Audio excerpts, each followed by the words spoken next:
اسرائیلی فضائیہ نے لبنانی علاقوں پر بھی حملے شروع کر دیے ہیں۔ حماس کے حملوں کے بعد مغرب اور بالخصوص امریکہ پوری قوت سے اسرائیل کی حمایت میں سامنے آیا ہے۔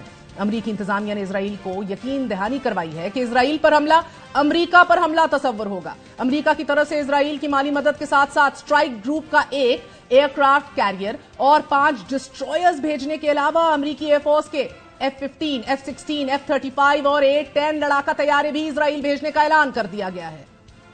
I told them the United States stands with the people of Israel in the face of these terrorist assaults. Israel has the right to defend itself and its people. Full stop. There's never justification for terrorist attacks. And my administration's support for Israel's security is rock solid and unwavering. Make sure Israel has what it needs. The United States stands with the state of Israel. Amazing hypocrisy at play by the West. ماہرین کے مطابق اسرائیل کو مدد خواہ امریکی air force اور بحری بیڑا خطے میں طاقت کے بیلنس کو، توازن کو مزید خراب کرے گا، لیکن ایسا نہیں کہ حماس کا مقابلہ نہیں کر سکتی، کیونکہ حماس کے پاس لانگ رینج میزائل کی ایک بہت بڑی تعداد موجود ہے ناظرین، کی جس کی رینج 10 کلومیٹر سے 200 کلومیٹر تک بتائی جاتی ہے، یعنی کہ ایسے متعدد ہتھیار ہیں کہ جو جیروسلم اور تیل اویو کو بھی نشانہ بنا سکتے ہیں، جبکہ ڈرون ٹیکنالوجی ان کے علاوہ ہے کہ جس کا استعمال حالیہ حملوں میں حماس کی طرف سے کیا گیا۔ اس وقت تازہ ترین صورتحال یہ ہے کہ اسرائیل نے غزہ کی پٹی کے مکمل محاصرے کا اعلان کر دیا ہے کہ جس کے تحت اب غزہ کے پاس کھانے، ایندھن، بجلی اور پانی کی سپلائی سے محروم کر دیا جائے گا۔ گزشتہ روز اقوام متحدہ کی سلامتی کونسل کا حماس اسرائیل جنگ کے پیش نظر بلایا گیا اجلاس بغیر کسی نتیجے کے اختتام پذیر ہو چکا۔ نو سرپرائزز ہیئر ایدر، جبکہ عالمی دنیا کی جانب سے جنگ پر مختلف موقف سامنے آ رہے ہیں۔ متحدہ عرب امارات کی جانب سے اسرائیلی شہریوں کے اغوا کی مذمت کرتے ہوئے کہا جا رہا ہے کہ متحدہ عرب امارات تمام شراکت داروں سے رابطے میں ہے تاکہ اسرائیل اور مقبوضہ فلسطینی علاقوں میں جلد از جلد کشیدگی کو کم کیا جا سکے۔ اسرائیل کی جانب سے حملوں کی ذمہ داری ایران پر عائد کی گئی ہے اور جسے ایران نے بارہا مسترد کرتے ہوئے یہ کہا ہے کہ الزام سیاسی وجوہات کی بنیاد پر لگایا جا رہا ہے، کیونکہ فلسطینیوں کے پاس ہماری کسی مدد کے بغیر اپنی قوم کے دفاع اور اپنے حقوق کی بازیابی کے لیے ضروری صلاحیت اور عزم موجود ہے۔